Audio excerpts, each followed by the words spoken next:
श्री महाभारत कथा।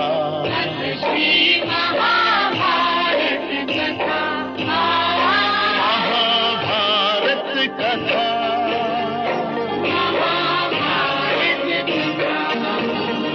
कथा है पुरुषार्थ की, ये स्वार्थ की, परमार्थ की, सारथी जिसके बने श्री कृष्ण भारत पाथ की। शब्द दिग्घोषित हुआ जब सत्य सार्थक सर्वथा। शब्द दिग्घोषित हुआ।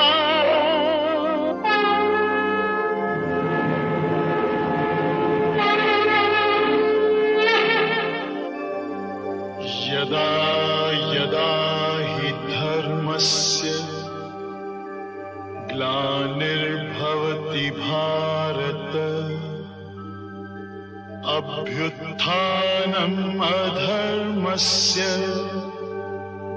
तदात्मानं सृजाम्यहम्, परित्राणाय साधूनां, विनाशाय च दुष्कृतां, धर्म संस्थापनार्थाय संभवामि युगे युगे।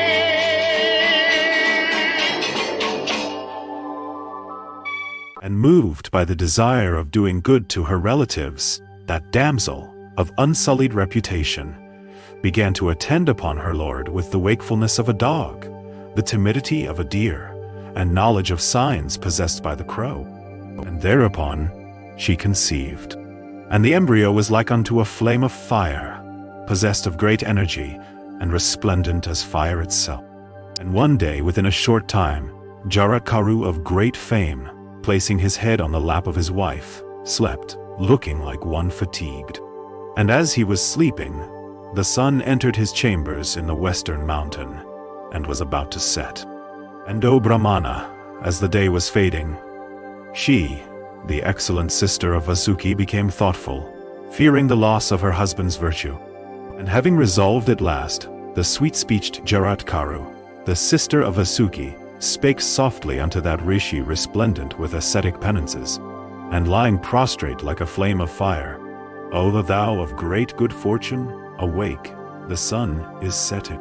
Nedsi, Sarah, O thou of rigid vows, O illustrious one, do your evening prayer after purifying yourself with water, and uttering the name of Vishnu.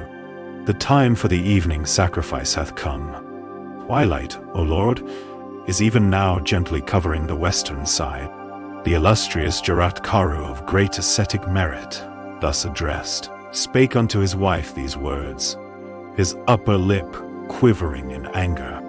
O amiable one of the Naga race, thou hast insulted me. I shall no longer abide with thee, but shall go where I came from. And this was also settled between ourselves. Now, O amiable one, I have passed the time happily with thee. And, O fair one, tell thy brother, when I am gone, that I have left thee. And upon my going away, it behoveth thee not to grieve for me. He thus addressed Jaratkaru, the fair sister of Vasuki, of faultless features, filled with anxiety and sorrow, having mustered sufficient courage and patience, though her heart was still quaking. Then spake unto Rishi Jaratkaru, O best of Brahmanas, the object for which I was bestowed on thee hath not been accomplished yet. Unfortunate that I am, what shall Vasuki say unto me? O excellent one, the offspring desired of by my relatives afflicted by a mother's curse, do not yet appear, and in order that my connection with thee may not be fruitless, O illustrious Brahmana, moved by the desire of doing good to my race, do I entreat thee. O excellent one, high-souled thou art, so why shalt thou leave me who am faultless? And he said, O fortunate one, the being thou hast conceived, even like unto Agni himself, is a rishi of soul highly virtuous, and a master of the Vedas and their branches. Well, having said so, the great Rishi, Jaratkaru of virtuous soul, went away, his heart firmly fixed on practicing again the severest penances, and she told him everything that had happened. And the Prince of Snakes, hearing the calamitous news, spake unto his miserable sister, himself more miserable still, if, from that union, for the welfare of the snakes, a son be born, then he, possessed of energy, will save us all from the snake sacrifice. Jaratkaru, thus addressed, consoling Vasuki, the king of the snakes, at length replied, saying, Asked by me about offspring, the high-souled and mighty ascetic said, There is? And then he went away. Tell me in detail all that thy lord, O amiable one, hath done, and extract that terribly afflicting dart that lies implanted for a long time past in my heart. Why should he, O king, speak a falsehood on such a serious occasion? He said, Thou shouldst not grieve, O daughter of the snake race, about the intended result of our union. A son shall be born to thee, resplendent as the blazing sun. And then, I knew. Thus addressed Vasuki, the king of the snakes, accepted those words of his sister, and in great joy said, Be it so. And in due time, the sister of the snakes, O Brahmana, gave birth to a son of the splendor of a celestial child, who became the reliever of the fears of his ancestors and maternal relatives.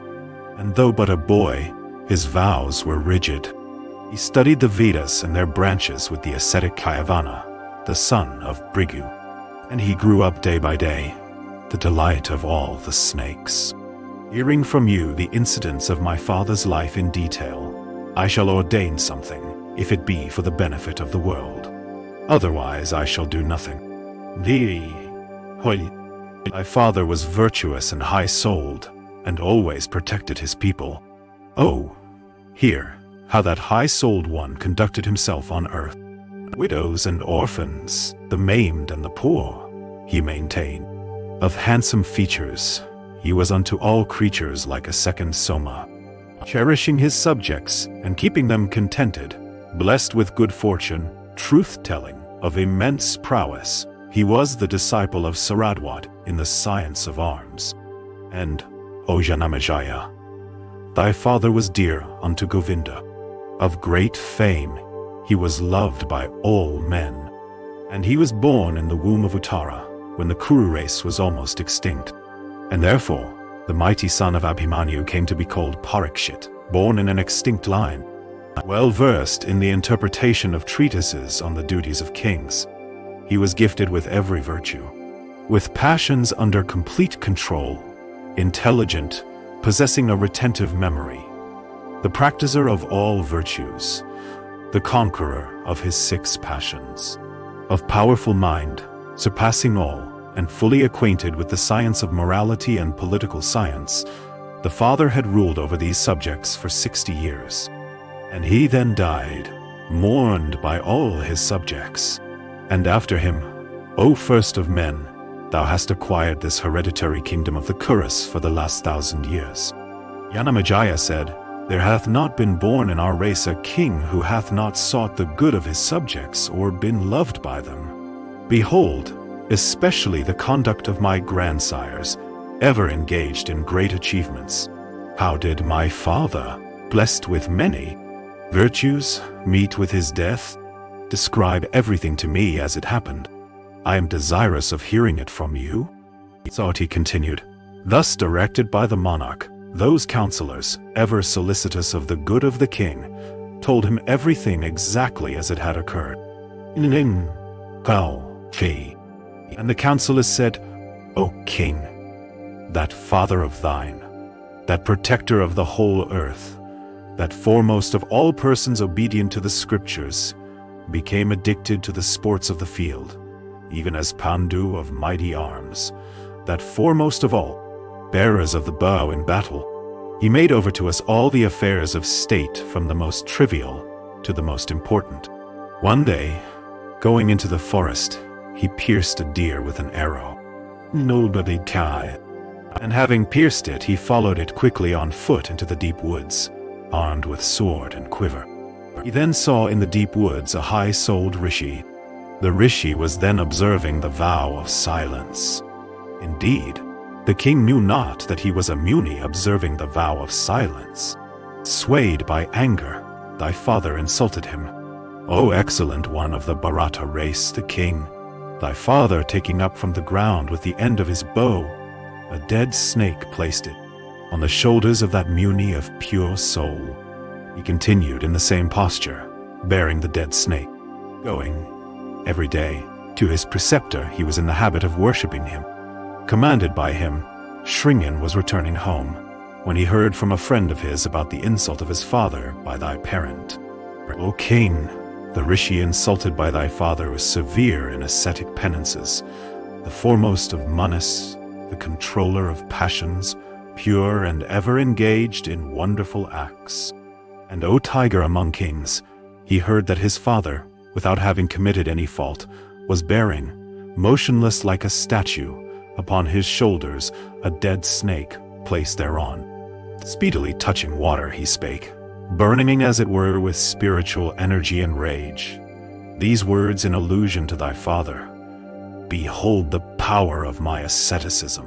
And having rested a while, after arrival at court, he told the king everything, saying in the words of his master, Thou hast been cursed, O king, by my son. Yea. And when the 7th day had arrived, a Brahmana rishi named Kasyapa desired to come to the monarch. But the snake Takshaka saw Kasyapa, and the prince of snakes spake unto Kasyapa without loss of time, saying, Where dost thou go so quickly, and what is the business on which thou goest? So saying, Takshaka, then and there, bid a lord of the forest, a banyan tree.